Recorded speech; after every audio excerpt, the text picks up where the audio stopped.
As you know, I don't blog about the Middle East because they've been trying to sort it out since Jesus was around. So we've no chance, no matter what people think. And people have already made their mind up. They're either pro-Israel or pro-Gaza. So I don't want to talk about it. I'm not interested. This doesn't make me hardcore. This doesn't mean I don't understand that people are dying. You've got the hostage situation. I don't want the involvement in it because we're not going to sort it out. I like to be involved with things we can sort out. I like to be involved with things where you're getting fed a line, where you're being encouraged to be fearful of something. And that's what's going to happen now with President Trump. We've got what we wanted. We've got a president who's going to sort the West out, and he's got the capabilities of that having a domino effect with other nations. So what do you think the press are going to do now? What do you think the journalist world is going to do now? We've got what we wanted. They can't undo that. We've got 4 years of this. So the best thing they can do is then put it across to you every time you see him talking to Keir Starmer or Bill Gates or Larry Fink or Bezos, whoever they are, these big hitters, they're going to sell it to you in a negative light. So what they're going to do, they're going to make you think that, "Oh, what's Trump doing with him? Why is he with Bill Gates?" He can't help but be with Bill Gates because Bill Gates has got his finger in so many sodding pies. The WHO, the vaccine situation, he's in manufacturing, he's in farming. You can't not have a meeting with him. That doesn't mean to say it's all going Billy Boy's way, does it? The other thing you can do, when you're reading these things that are sensationalised, especially in the newspapers, do what I do.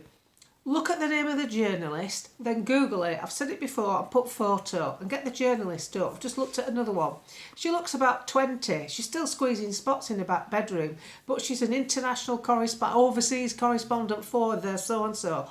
These aren't journalists like we remember from when we were young, proper journalists. These are just bits of kids that are in their first job after going to journalist school, and they'll do anything and say anything and do it for any side because the only place they're ever going to get work is basically the woke mainstream media. So these are what I would call accredited reporters, seasoned journalists. They're bits of kids. I showed you one the other day in a video.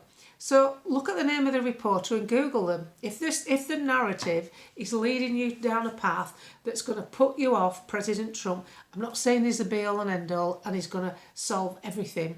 All I'm saying is it's certainly going to be better with him in than it is with the other lot. It's as simple as that. Because look how Zuckerberg has caved in now. That boy's on sticky ground. He has to toe the line. Musk is already on board and other social media platforms will follow. YouTube is its own thing.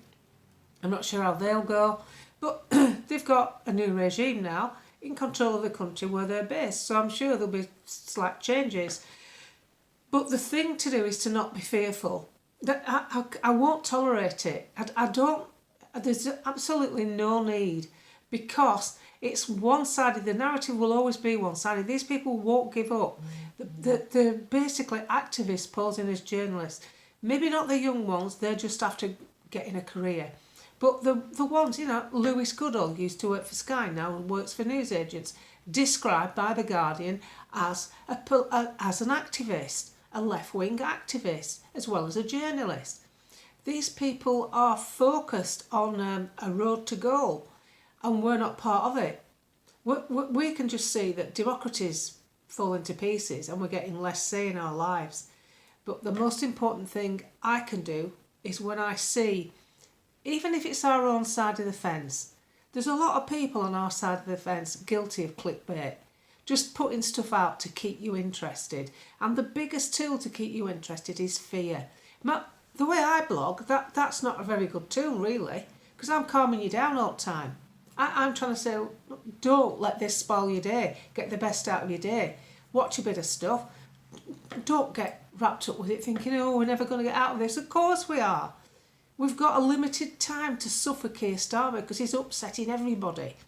And when you upset everybody, that causes a reaction. That's what Brexit was. Lots of people who normally don't vote came out and voted in Brexit. That's what will happen next time round. And that's why we have to be ready. And no matter how these smaller parties dress themselves up and kid themselves that they're going to be relevant, they're not.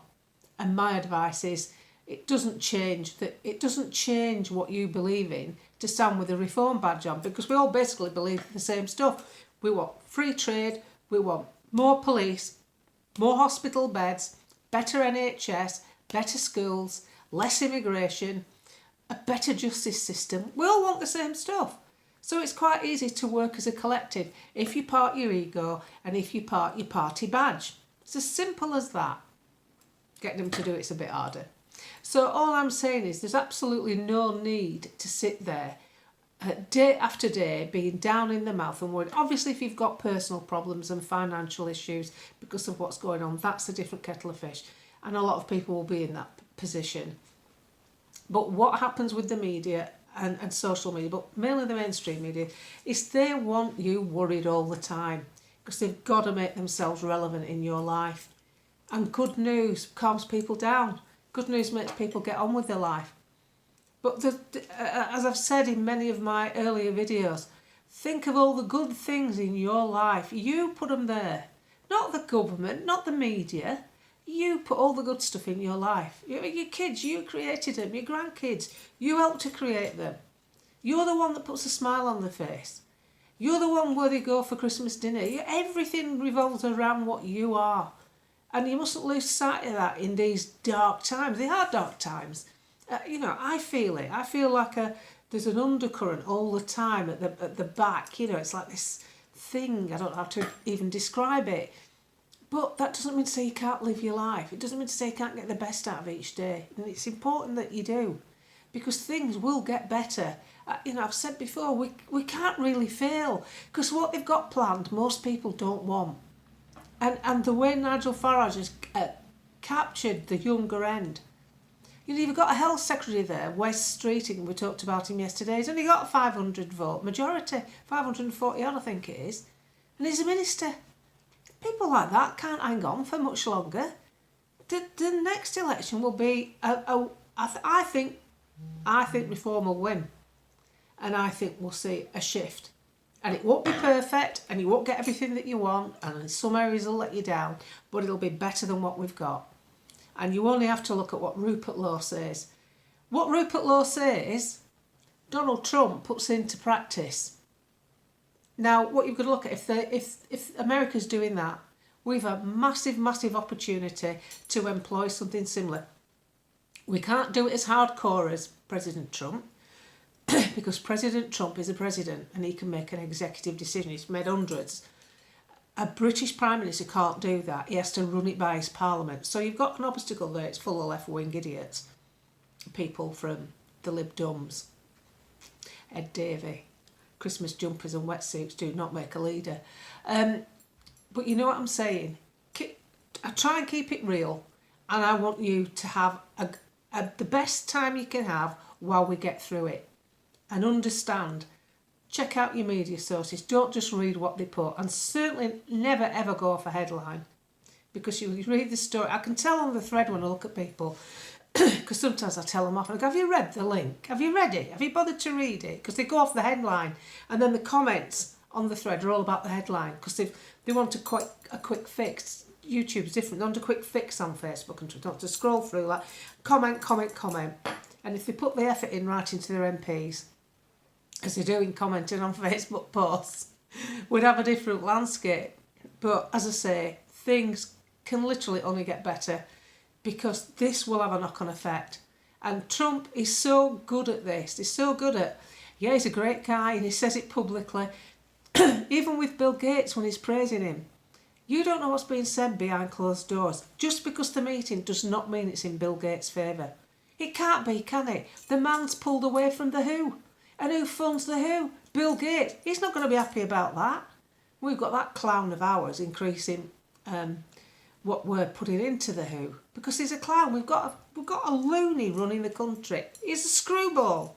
I'm sorry, but he's a screwball. We're Rachel from Accounts as a sidekick. And some silly bitch that thinks going to Ibiza, dancing in one of her work dresses is part of being part of the people. That's not what I want to see from a leader. I want to see somebody, that looks like they know what they're talking about. Like Nigel Lawson, the best Chancellor we ever had. He knew how to do it. And what we've got now is, they're just clowns. Maybe it's all this diversity, equity and inclusion. The pot to pick picked from has not got a very good yield this time. But it won't stay like this forever.